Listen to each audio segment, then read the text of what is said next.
ଆପଣ ରାବଣ ପାଖରେ ପହଞ୍ଚି ଯାଆନ୍ତୁ, ରାବଣ ହିଁ କହିପାରିବ ବିଭୀଷଣ। ରାବଣ କିଏ? ରାବଣ ଯିଏ ବିଭୀଷଣକୁ ଖୋଜୁଥିବ। ମୁଁ କହିଲି ନା ରାବଣ। ନାଇଁ ନାଇଁ, କଂଗ୍ରେସ ଜମା ଲଙ୍କା ନୁହେଁ ସେ କଥା। ଯିଏ ଯିଏ ବିଭୀଷଣ ବୋଲି କହୁଛନ୍ତି ଖୋଜୁଛନ୍ତି, ସେମାନେ କଂଗ୍ରେସକୁ ଲଙ୍କା ସଜେଇ ଦଉଛନ୍ତି। ନାଇଁ ଦେଖନ୍ତୁ, ବିଭୀଷଣ ଯେ ରାମାୟଣ ପଢିଛନ୍ତି ଜାଣିଛନ୍ତି, ସେ ଭଳିଆ ହାଲକା ମନ୍ତବ୍ୟ ଦେବେ ନାହିଁ। ବିଭୀଷଣ ଗୋଟେ ଭଲ କ୍ୟାରେକ୍ଟର। ବିଭୀଷଣ ସତ୍ୟର ସାଥିରେ ଥିଲା, ରାମଙ୍କ ସାଥିରେ ଥିଲେ। ନିଜ ଭାଇକି ଯାଇକି କହିଲେ ଯେ ଭାଇ ତୁ ପର ନାରୀ ହରଣ କରିଛୁ, ପର ସ୍ତ୍ରୀକୁ ଅପହରଣ କରିଛୁ, ଚାଲେ ଆମେ ରାମଙ୍କ ପାଖରେ କ୍ଷମା ମାଗିକି ତାକୁ ଫେରେଇ ଦେଇ ଆସିବା। ତେଣୁ ବିଭୀଷଣ ତାପରେ ବିଭୀଷଣକୁ ଗୋଇଠା ମାରିକି ରାବଣ ବାହାର କରିଦେଲେ, କହିଲେ ତୁ ମୋ ରାଜ୍ୟରୁ ବାହାରିକି ପଳା। ବିଭୀଷଣକୁ ଖୋଜିଲା କିଏ? ରାମ ଖୋଜୁ ନଥିଲେ ବିଭୀଷଣକୁ। ବିଭୀଷଣକୁ ବେଶୀ ଖୋଜୁଥିଲା ରାବଣ। ତେଣୁ ରାବଣ ପାଖକୁ ଯଦି ଆପଣ ପହଞ୍ଚି ପାରିବେ, ଆପଣ ମତେ ବିଭୀଷଣ କଥା ପଚାରୁଛନ୍ତି, I M A very small boy, ମୁଁ କହିପାରିବିନି ବିଭୀଷଣ ପାଟି ଭିତରେ କିଏ। ଆପଣ ରାବଣ ପାଖରେ ପହଞ୍ଚି ଯାଆନ୍ତୁ, ରାବଣ ହିଁ କହିପାରିବ ବିଭୀଷଣ। ରାବଣ କିଏ? ରାବଣ କିଏ? ରାବଣ ଯିଏ ବିଭୀଷଣକୁ ଖୋଜୁଥିବ। ମୁଁ କହିଲି ନା ରାବଣ। ନାଇଁ ନାଇଁ, କଂଗ୍ରେସ ଜମା ଲଙ୍କା ନୁହେଁ ସେ କଥା। ଯିଏ ଯିଏ ବିଭୀଷଣ ବୋଲି କହୁଛନ୍ତି ଖୋଜୁଛନ୍ତି, ସେମାନେ କଂଗ୍ରେସକୁ ଲଙ୍କା ସଜେଇ ଦଉଛନ୍ତି। କଂଗ୍ରେସ ତ ମୁଁ ଜମା କହୁନି, ମୋ ଭଳିଆ ଯୋଉମାନେ ଯୁବକ ମାନେ କଂଗ୍ରେସ କର୍ମକର୍ତ୍ତା କେହି କହୁଛନ୍ତି ଆମ ପାର୍ଟିରେ ବିଭୀଷଣ ଅଛନ୍ତି। ଯୋଉମାନେ ଖୋଜୁଛନ୍ତି ବିଭୀଷଣକୁ, ସେମାନେ ହଉଛନ୍ତି ରାବଣ। ସେମାନେ କଂଗ୍ରେସଟାକୁ ଲଙ୍କାପୁର କରିଦେବାକୁ ଚାହୁଁଛନ୍ତି। ୟା ବିରୁଦ୍ଧରେ ଆମେମାନେ ଯୁବ ନେତୃତ୍ୱ ମାନେ ସ୍ୱର ଉତ୍ତୋଳନ କରୁଛୁ। ଦେଖନ୍ତୁ, ରାବଣ କିଏ ଆପଣ ଅନୁସନ୍ଧାନ କରନ୍ତୁ। ଆପଣ ସାମ୍ବାଦିକ ହେଇଛନ୍ତି, ଆପଣ ଅନୁସନ୍ଧାନ କରନ୍ତୁ। ନିଶ୍ଚିନ୍ତ ଶୁଣନ୍ତୁ, ସବୁ ଏଠି ତ କେହି କୋଳି ଖାଇକି ମଞ୍ଜି ପୋତି ନାହାନ୍ତି। ପଟ ପରିବର୍ତ୍ତନ ହବ, ସତ୍ତା ପରିବର୍ତ୍ତନ ହବ। ଗାଦିରେ ଆଜି ଜଣେ କିଏ ବସିଛି, କାଲି କିଏ ବସିବ, ସେଇଟା ତ ଅଲଗା କଥା। ଦେଖନ୍ତୁ ଆପଣ ଗୋଟେ କଥା, ପ୍ରଦେଶ କଂଗ୍ରେସ କମିଟି ସଭାପତି ମନ୍ତବ୍ୟ ଦେଲେ ଯେ କଟକରେ ଦଙ୍ଗା ହେଇଛି ବୋଲି ମୁଁ ମହମ୍ମଦ ମକିମ ଆଉ ତାଙ୍କର ଝିଅକୁ ମୁଁ ଡାକିଲି ନାହିଁ, ନୂଆପଡ଼ା ଇଲେକ୍ସନରେ ପ୍ରଚାର କରିବା ପାଇଁ କ୍ୟାମ୍ପେନ୍ କମିଟିରେ ରଖିଲି ନାହିଁ। ଏଇ କଥା ସେ ମନ୍ତବ୍ୟ ଦେଇଛନ୍ତି ଯେ କଟକରେ ଦଙ୍ଗାର ବାହାନା ଦେଖେଇକି ମୁଁ ତାଙ୍କୁ ଡାକିଲି ନାହିଁ, କାଳେ ଭୋଟ ପୋଲାରାଇଜେସନ, ହିନ୍ଦୁ ଭୋଟ ମୁସଲିମ ଭୋଟ ପୋଲାରାଇଜେସନ ହେଇଯିବ, ସେଇଥିପାଇଁ ମୁଁ ତାଙ୍କୁ ଡାକିଲି ନାହିଁ। ସଭାପତି ଗୋଟେ ତରଫରେ କହୁଛନ୍ତି ମୁଁ ଗାନ୍ଧୀ ପଥରେ ଓଡ଼ିଶାକୁ ନେଇକି ଯିବି। 1926 ମସିହାରେ ରାୟଟ ହେଲା, ବେଙ୍ଗଲ ଡିଭିଜନ ହେଲା, ତାପରେ ଗ୍ରେଟ୍ କଲିକତା ରାୟଟ ହେଲା। ଗାନ୍ଧୀ କ'ଣ କରିଥିଲେ? ଗାନ୍ଧୀ କହିଲେ ନାଇଁ ମୁଁ ରାୟଟକୁ ଯିବି ନାହିଁ, ଭୋଟ ପୋଲାରାଇଜେସନ ମୋର ହେଇଯିବ, ମୋ ପର୍ସନାଲିଟି ପୋଲାରାଇଜେସନ ହେଇଯିବ। ଗାନ୍ଧୀ ଗଲେ ସେଠି ବସିଲେ, ଅନଶନ କଲେ। ଆପଣ ଗାନ୍ଧୀ ପଥରେ ଓଡ଼ିଶାକୁ ନେବାକୁ ଚାହୁଁଛନ୍ତି?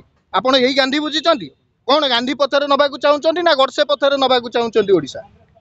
ଆପଣ ଯେଉଁ ଫୋରମ କଥା ପଚାରୁଛନ୍ତି, ଫୋରମରେ ଆମେ ଆଲୋଚନା ମୌଖିକ ଭାବେ ଅନେକ ଥର ଆଲୋଚନା କଲୁ ନାହିଁ, ଏପର୍ଯ୍ୟନ୍ତ କରିସାରିଲୁ ନାହିଁ। କଲା ପରେ ମଧ୍ୟ କୌଣସି ନେତୃତ୍ୱ ୟା ପ୍ରତି କର୍ଣ୍ଣପାତ କରୁନାହାନ୍ତି। ଅପର ପକ୍ଷରେ ସଭାପତି ନିଜେ ତ ପ୍ରଥମେ ଶୃଙ୍ଖଳା ଭଙ୍ଗ କରୁଛନ୍ତି, ଆସିକି ପ୍ରେସରେ ଷ୍ଟେଟମେଣ୍ଟ ଦଉଛନ୍ତି, କେତେବେଳେ ବିଭୀଷଣ କଥା କହୁଛନ୍ତି, କେତେବେଳେ ଦଙ୍ଗା କଥା କହୁଛନ୍ତି। ତେଣୁ ସିଏ ପ୍ରଥମେ ଶୃଙ୍ଖଳା ଭଙ୍ଗ କରିଛନ୍ତି। ଦେଖନ୍ତୁ, କଂଗ୍ରେସ ଦଳ ଗୋଟେ ସେକୁଲାର ଦଳ। ସେକୁଲାର ଦଳ ବୋଲି ଆମେ ୟାର ଆଦର୍ଶରେ ଅନୁପ୍ରାଣିତ ହୋଇ ଆମ ଭଳିଆ ଯୁବକ ମାନେ ଆସି କଂଗ୍ରେସ ଦଳରେ ଯୋଗ ଦେଇଛୁ। କଂଗ୍ରେସ କ୍ଷମତାରେ ନାହିଁ, ଗତ 26 ବର୍ଷ ହେଲାଣି କଂଗ୍ରେସ କ୍ଷମତାରେ ନାହିଁ। କ'ଣ ଆମେ କ'ଣ ପାଇଁ ଅଛୁ? ଆମେ କ୍ଷମତା ଲୋଭରେ ଅଛୁ ନା ଅର୍ଥ ଲୋଭରେ ଅଛୁ? ଆମେ ଏଇଥିପାଇଁ ମୁଁ ସେଇ ଡିମାଣ୍ଡ କଥା କହୁଛି, ଆମେ ଏଇଥିପାଇଁ କଂଗ୍ରେସ ଦଳରେ ଅଛୁ ଯେ କଂଗ୍ରେସ ଦଳ ଗୋଟେ ସେକୁଲାର ଦଳ।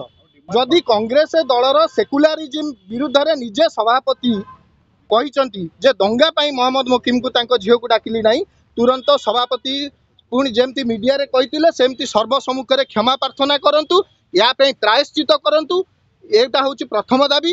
ତାପରେ ଆପଣ ମହମ୍ମଦ ମକିମଙ୍କ କଥା ଯଦି ଆମେ ସ୍ପେଶାଲି ଦେଖିବା, ମହମ୍ମଦ ମକିମ ହୁଅନ୍ତୁ, ରମେଶ ଜେନା ହୁଅନ୍ତୁ, ଏମାନେ ହେଉଛନ୍ତି ଓଡ଼ିଶାର ଗୋଟେ ପିଲାର। କଂଗ୍ରେସ ଦଳରେ ଏମାନେ ହେଉଛନ୍ତି ଗୋଟେ ପିଲାର। ଆଜି ମଧ୍ୟ ସୋଫିଆ ଫିରଦୋସଙ୍କର ଯେତିକି ପପୁଲାରିଟି ଅଛି ତାକୁ କୌଣସି ନେତା ମ୍ୟାଚ୍ କରିପାରୁନାହାନ୍ତି କଂଗ୍ରେସ ଦଳରେ। ଆପଣ ସୋଫିଆ ଫିରଦୋସଙ୍କୁ ଡାକିବେନି, ମହମ୍ମଦ ମକିମକୁ ଡାକିବେନି, ଚାଲିଛି କ'ଣ କଂଗ୍ରେସ ଦଳରେ? ଏଇ ହିନ୍ଦୁ ମୁସଲିମ ହବ କଂଗ୍ରେସ ଦଳ ଭିତରେ? ଭାଇ ଯେତେବେଳେ ଆମେ ଦେଖୁଛୁ ଯୁବ ନେତୃତ୍ୱ ମାନେ ମୁହଁ ଖୋଲୁଛନ୍ତି, ସେ କଥା ମୁଁ କହିସାରିଲି। ମ୍ୟାଡାମ ଭାଇ ଯେତେବେଳେ ଯୁବ ନେତୃତ୍ୱ ମାନେ ମୁହଁ ଖୋଲୁଛନ୍ତି, ସେ ନିହାର ରଞ୍ଜନ ଭାଇଙ୍କ କଥା କୁହନ୍ତୁ, ଅଜୟ ପଣ୍ଡା କଥା ଆଜି ଆପଣ ଖୋଲୁଛନ୍ତି, ଆପଣ ବି ସସ୍ପେଣ୍ଡ ହେଇପାରନ୍ତି। ନାଇଁ ଦେଖନ୍ତୁ, ସସ୍ପେଣ୍ଡ ହେଇଯିବା, ଦଳରୁ ସସ୍ପେଣ୍ଡ ହେଇଯିବା ସେଇଟା ଗୋଟେ ବଡ଼ କଥା ନୁହଁ। ତାଙ୍କ ହାତରେ କ୍ଷମତା ଅଛି, ସେ ଏବେ ଚାହିଁଲେ ଟିଭିରେ ବାଜିଲା, ଆପଣ ଟିଭିରେ ବାଜିଲା ପରେ ସାଙ୍ଗେ ସାଙ୍ଗେ ସସ୍ପେଣ୍ଡ କରିଦେଇ ପାରିବେ। ସସ୍ପେଣ୍ଡ ହେଇଯିବାଟା ବଡ଼ କଥା ନୁହଁ। ମୋର କହିବାର କଥା ହେଲା, ଯେତେବେଳେ ଦଙ୍ଗା ହେଲା ଗାନ୍ଧୀ ଚୁପ୍ ବସି ଯାଇଥିଲେ କି?